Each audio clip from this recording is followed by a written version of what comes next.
ये शायद कांजी बताना चाह रहे हैं, बोलिए, मैं आता हूँ आपके पास वापस। हाँ चौधरी साहब, सदन में जो बात होती है वो कानून होता है, इसकी पूरा देश गवाह है। सदन को आप कई बार ठग चुके हैं। सदन में कई बार ऐसे ऐसे वक्तव्य आपने दिए जो सदन के पटल पर हैं, मगर आपने देश को ठगा है सदन में ही बैठ करके। सदन का सत्र क्यों नहीं बुला रहे हो?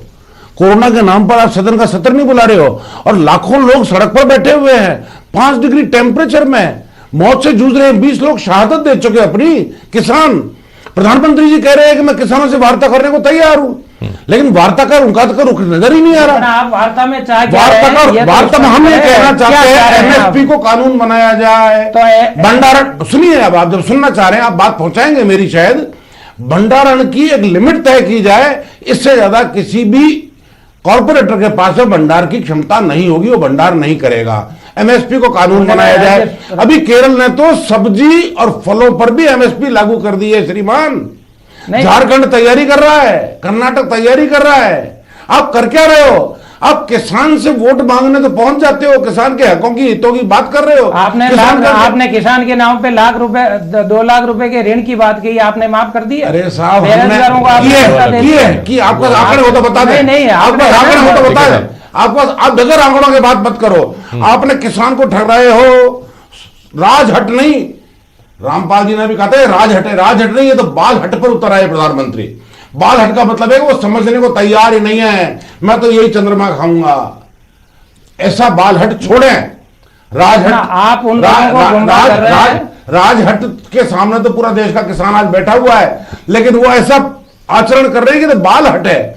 क्यों नहीं एमएसपी का कानून अब खारिज करो, एक समिति बनाओ, जेपीसी बनाओ, उसमें बैठ करके डिबेट करो, डिस्कस करो, किसानों के प्रतिनिधियों को साथ लो, उनसे बात करो। आप तो उनको आतंककारी कर रहे हो।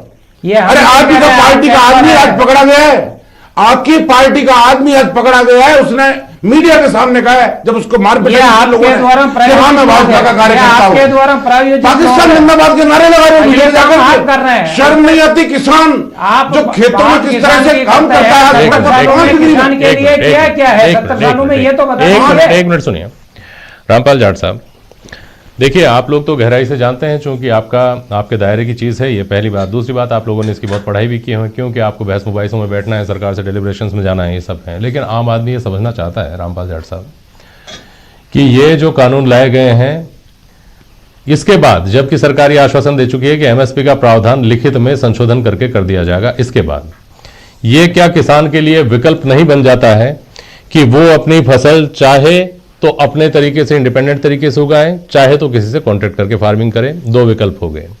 चाहे तो सरकारी मंडी में बेचे और चाहे तो निजी मंडियां उपलब्ध होंगी, उनमें जाकर बेच सकता है। ऐसा तो नहीं है कि उसके लिए मैंडेटरी हो गया है कि अब आज के बाद आप जो कृषि करेंगे वो आपको कॉन्ट्रैक्ट फार्मिंग के तहत ही करनी पड़ेगी और आपको उसको मंडी से बाहर ही बेचना पड़ेगा, निजी मंडी में बेचना पड़ेगा और एमएसपी से कम पे ही बेचना पड़ेगा। ऐसा बाध्यकारी तो नहीं है ये कानून। तो फिर कहां दिक्कत पैदा करता है रामपाल जाट साहब? जेपी शर्मा साहब, आपने बहुत अच्छी बात रखी और ये सही बात है कि जनता को समझने का अधिकार है कि उनके सामने हमको बात कहनी चाहिए। तो मैं 2 बात कहना चाहूंगा इसमें। पहली, भारत सरकार ने संसद में ये कहा हुआ है न्यूनतम समर्थन मूल्य ये गारंटेड मूल्य है। दूसरा, उन्होंने कहा हुआ है हमने किसान को 2 विकल्प दिए हैं। एक, यदि वो चाहे तो अपनी उपज न्यूनतम समर्थन मूल्य पर बेचे, यदि वो चाहे तो अपनी उपज बाजार में बेचे। ये पहले से लगातार कहते हैं। इन 2 विकल्पों में से जो एक विकल्प